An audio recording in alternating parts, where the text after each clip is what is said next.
وَلَقَدْ يَسَّرْنَا الْقُرْآنَ لِلذِّكْرِ فَهَلْ مِن مُدَّكِرٍ۔ آج انشاءاللہ تعالی ہم سورہ آل عمران کی آیت نمبر 149 سے لے کر 152 تک پڑھتے ہیں اور اس کو سمجھنے کی کوشش کرتے ہیں۔ اعوذ باللہ من الشیطان الرجیم، بسم اللہ الرحمن الرحیم۔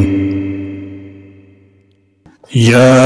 أيها الذين آمنوا إن تطيعوا الذين كفروا يردوكم على أعقابكم فتنقلبوا خاسرين۔ يا أيها الذين اے لوگو جو، یا ایها الذین اے لوگو جو، آمنو ایمان لائے ہو، آمنو ایمان لائے ہو، ان تطیعو اگر تم اطاعت کرو گے، ان تطیعو اگر تم اطاعت کرو گے، الذین ان کی جنہوں نے، الذین ان کی جنہوں نے، کفروا کفر کیا، کفروا کفر کیا، یردوکم تو وہ پھیر دیں گے تم کو، یردوکم تو وہ پھیر دیں گے تم کو، علی اعقابکم اوپر تمہاری ایڑیوں کے، علی اعقابکم اوپر تمہاری ایڑیوں کے، یعنی شرک کی طرف، فتنقلبو پھر تم پلٹو گے، فتنقلبو پھر تم پلٹو گے، خاسرین خسارہ پانے والے ہو کر، خاسرین خسارہ پانے والے ہو کر۔ خاسرین جمع اس کا واحد خاسرون، یعنی اہل ایمان اگر تم لوگوں نے ان کی بات مان لی تو تم خسارے میں مبتلا ہو کر رہ جاؤ گے۔ غزوہ احد کی عارضی سی شکست کے بعد کفار نے، جن میں منافقین، یہود و نصارہ اور مشرکین سبھی شامل تھے، مسلمانوں کے دلوں میں مختلف قسم کے شکوک و شبہات پیدا کر کے انہیں اسلام سے برگشتہ کرنے کی کوشش کی۔ اس پر حق تعالیٰ جل شانہ نے مسلمانوں کو خبردار کیا کہ دشمن کا فریب مت کھاؤ، اگر چکنوں میں آؤ گے، دھوکے میں آؤ گے تو جس ظلمت سے خدا تعالیٰ جل شانہ نے نکالا ہے پھر الٹے پاؤں اسی میں جا گرو گے، اور رفتہ رفتہ دین حق کا دامن ہاتھ سے چھوٹ جائے گا، جس کا نتیجہ دنیا اور آخرت کے خسارے کے سوا کچھ نہیں۔ پہلے اللہ والوں کی راہ پر چلنے کی ترغیب دی تھی، یہاں بدباطن شریروں کا کہا ماننے سے منع کیا تاکہ مسلمان ہوشیار رہیں اور اپنا نفع نقصان سمجھ سکیں۔ بل اللہ مولاکم وہو خیر الناصرین،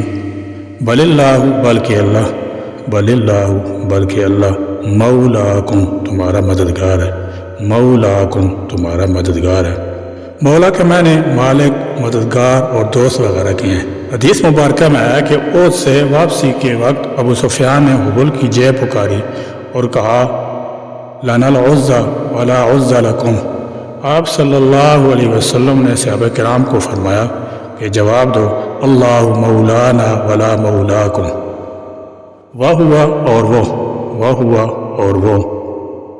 خیر سب سے بہتر، خیر سب سے بہتر، الناصرین مددگار ہے، الناصرین مددگار ہے۔ الناصرین جمع ہے اور اس کا واحد الناصر ہے، یعنی تمہارا کارساز تو اللہ ہی ہے اور وہی بہترین مددگار ہے۔ فرمایا گیا کہ تم کفار کی اطاعت تو اس لیے کرو گے کہ وہ تمہاری کچھ مدد کریں، مگر یہ سراسر جہالت ہے۔ تمہارا مالک حامی ناصر تو اللہ تعالیٰ جل شانہ ہے، اس پر بھروسہ رکھو گے تو دنیا کی کوئی طاقت تمہارا بال بیکا نہیں کر سکتی۔ یاد رہے کہ اللہ تعالیٰ جل شانہ کے لیے خیر الناصرین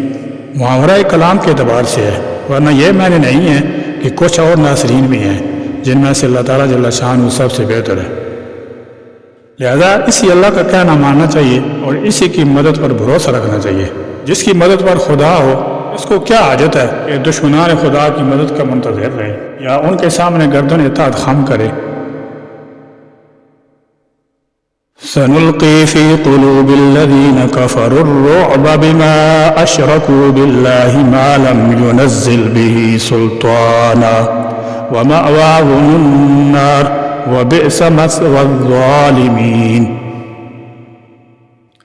سنلقی ان قریب ہم ڈال دیں گے، سنلقی ان قریب ہم ڈال دیں گے، فی قلوب الذین ان لوگوں کے دلوں میں جنہوں نے فی قلوب الذین ان لوگوں کے دلوں میں جنہوں نے کافروا کفر کیا الرعب روب بمعنی خوف بہت دہشت بما اشرکو بسبب ان کے شریک ٹھہرانے کے بما اشرکو بسبب ان کے شریک ٹھہرانے کے باللہ اللہ کے ساتھ شاہ عبد القادر رحمہ اللہ لکھتے ہیں مشرک اللہ تعالیٰ جل شانہ کے چور ہے اور چور کے دل میں ڈر ہوتا ہے گویا شرک کرنے والوں کا دل دوسرے کی عیبوں سے ڈرتا اور لرزتا رہتا ہے یہی وجہ ہے کہ جب مسلمانوں کی بڑی تعداد مشرکانہ عقائد اور اعمال میں گرفتار ہوئی تقریباً ہر شہر اور محلہ میں پختہ قبریں غیر اللہ کے آستانے بن گئے اور غیر اللہ سے استغاثہ اور مدد مانگنا شروع ہو گئے تو وہی روب جو شرک کی وجہ سے کفار کے دل میں تھا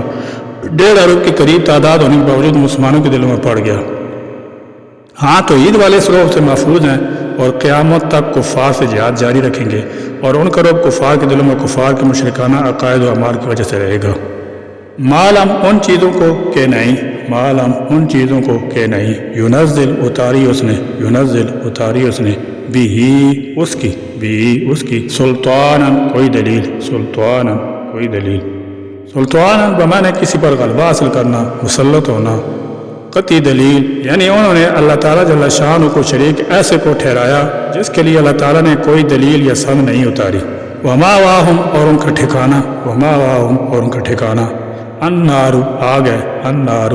ہے وبیسا اور وہ برا ہے مسوى الظالمین ٹھکانہ ظالموں کا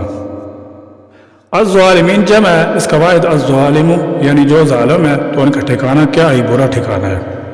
یعنی یہ تو تمہارا امتحان تھا اب ہم کافروں کے دلوں میں ایسی ہے وہ تو روب ڈال دیں گے کہ وہ باوجود تمہارے زخمی اور کمزور ہونے اور نقصان اٹھانے کے تم پر پلٹ کر حملہ کرنے کی ضرورت نہ کر سکیں گے چنانچہ یہی ہوا ابو سفیان اپنی فوج لے کر بے نیل و مران میدان سے بھاگا راستے میں ایک مرتبہ خیال بھی آیا کہ ایک تھکی ماندہ زخم خوردہ فوج کو ہم یوں ہی آزاد چھوڑ کر چلے آئے ہیں مگر عابد حق اور روب اسلام کے اثر سے ہمت نہ ہوئی کہ اس خیال کو عمل میں لا سکے برخلاف اس کے مسلمان مجاہدین نے امر الاسد تک ان کا تعاقب کیا اور اس کے بعد یہ موقع نہ دیا کہ احد کے واقعات کا اعادہ ہو سکے یعنی مشرک خواہ کتنا ہی زور دکھ رہا ہے اس کا دل کمزور ہوتا ہے کیونکہ وہ کمزور مخلوق کی عبادت کرتا ہے اور ویسے بھی اصلی زور کو وہ توفیل حقیقت خدا تعالیٰ کی تائید و امداد سے ہے جس سے کفار و مشرکین یقیناً محروم ہیں اسی لیے جب تک مسلمان رہے ہمیشہ کفار ان سے خائف و مرعوب رہے بلکہ ہم آج تک مشاہدہ کرتے ہیں کہ باوجود مسلمانوں کے سخت انتشار تشدد اور ضعف و تنزل کے دنیا کی تمام کفری طاقتیں اس سوئے ہوئے زخمی شہر سے ڈرتی رہتی ہیں اور ہمیشہ فکر رکھتی ہیں کہ یہ قوم بیدار ہونے نہ پائے علمی اور مذہبی مناظروں میں بھی اسلام کا یہی روب مشاہدہ کیا جاتا ہے حدیث میں ہے کہ آپ صلی اللہ علیہ وسلم نے فرمایا کہ میرا روب 1 مہینہ کی مسافت سے دشمن کے دلوں میں ڈال دیا جاتا ہے بے شک اسی کا اثر ہے جو امت مسلموں کو ملا وَلَقَدْ صَدَقَكُمُ اللَّهُ وَعْدَهُ إِذْ تَخُصُّونَهُمْ بِإِذْنِهِ حَتَّى إِذَا فَشِلْتُمْ وَتَنَازَعْتُمْ فِي الْأَمْرِ وَعَصَيْتُمْ مِنْ بَعْدِ مَا أَرَاكُمْ مَا تُحِبُّونَ مِنْكُمْ مَنْ يُرِيدُ الدُّنْيَا وَمِنْكُمْ مَنْ يُرِيدُ الْآخِرَةَ ثم صرفكم عنهم ليبتليكم ولقد عفا عنكم والله ذو فضل على المؤمنين ولقد اور البتہ تحقیق صدقكم سچا کر دکھایا تمہیں اللہ نے وعدہ اپنا وعدہ اذ جب تخصونہم تم قتل کرنے لگے انہیں خصہ یا خصو کے معنی دشمن کو اس طرح قتل کرنے کے ہیں کہ اس کو بالکل پامال اور اس کا استحصال کر دیا جائے بِإِذْنِ اس کے حکم سے بِإِذْنِ کا مفہوم یہ ہے کہ یہ شاندار نتیجہ صرف تمہاری تدبیر اور تمہاری قوت کا کرشمہ نہیں تھا بلکہ اللہ تعالیٰ جل شانہ کی قدرت و مشیت کا کرشمہ تھا حتیٰ یہاں تک کہ اذا جب جب فشل تم پس سے مت ہو گئے، فشل تم پس سے مت ہو گئے۔ فشل کے معنی سست پڑ جانے، ڈھیلے پڑ جانے اور کمزوری دکھانے کے ہیں۔ وتنازعتم اور تم نے باہم جھگڑا کیا، وتنازعتم اور تم نے باہم جھگڑا کیا، فعل امری حکم رسول میں، فعل امری حکم رسول میں۔ وعصیتم اور تم نے نافرمانی کی، وعصیتم اور تم نے نافرمانی کی، من بعد اس کے من بعد اس کے ما اراکم اس نے تم کو دکھلایا، ما اراکم اس نے تم کو دکھلایا، ما تحبون وہ جو تم پسند کرتے تھے، ما تحبون وہ جو تم پسند کرتے تھے، منکم تم میں سے بعض، منکم تم میں سے بعض، من وہ ہیں جو یرید ارادہ کرتے تھے، یرید ارادہ کرتے تھے، الدنیا دنیا کا، ومنکم اور تم میں سے بعض، ومنکم اور تم میں سے بعض، من وہ ہیں جو یرید ارادہ کرتے تھے، یرید ارادہ کرتے تھے، الآخرۃ آخرت کا، الآخرۃ آخرت کا، ثم پھر صرفکم اس اللہ نے تمہیں پھیر دیا، صرفکم اس اللہ نے تمہیں پھیر دیا، صرفکم یعنی غلبہ کے بعد ان کے مقابلہ میں تمہیں پسپائی دلائی تاکہ تمہاری آزمائش ہو کہ کون سچا مسلمان ہے اور کون کمزور ایمان والا اور جھوٹا۔ عنہم ان کافروں سے، عنہم ان کافروں سے، لیبتلیکم تاکہ وہ آزمائے تمہیں، لیبتلیکم تاکہ وہ آزمائے تمہیں،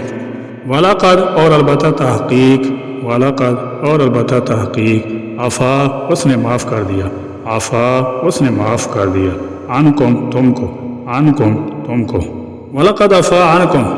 یعنی گو تم نے رسول اللہ صلی اللہ علیہ وسلم کی نافرمانی اور جنگ سے فرار کی راہ اختیار کر کے نہایت سنگین جرم کا ارتکاب کیا تھا جس کی تمہیں سخت سزا دی جا سکتی تھی، لیکن اللہ تعالیٰ جل شانہ نے تمہارا سارا قصور معاف فرما دیا۔ اس میں صحابہ کرام رضی اللہ تعالی عنہم اجمعین کے اس شرف کا اظہار ہے جو ان کی کوتاہیوں کے باوجود اللہ تعالیٰ جل شانہ نے ان پر فرمایا، یعنی ان کی غلطیوں کی وضاحت کر کے تاکہ آئندہ ان کا اعادہ نہ کریں۔ جب اللہ تعالیٰ جل شانہ نے ان کے لیے معافی کا عام اعلان فرما دیا تو اب کسی کے لیے ان پر طعن و تشنیع کی کیا گنجائش رہ گئی۔ واللہ اور اللہ، واللہ اور اللہ ذو فضل فضل کرنے والا ہے، ذو فضل فضل کرنے والا ہے، علی المؤمنین مومنوں پر، علی المؤمنین مومنوں پر۔ یہ آیت کریمہ بھی غزوہ احد ہی سے متعلق ہے کہ اللہ تعالیٰ جل شانہ نے اپنی فتح و نصرت کا وعدہ اس غزوہ میں پورا کر دیا تھا، اور ابتدائی مرحلہ میں مسلمان ہی فتح مند ہوئے تھے، لیکن رسول اللہ صلی اللہ علیہ وسلم نے تیر اندازوں کو اپنی جگہ جمع لانے کا حکم فرمایا تھا۔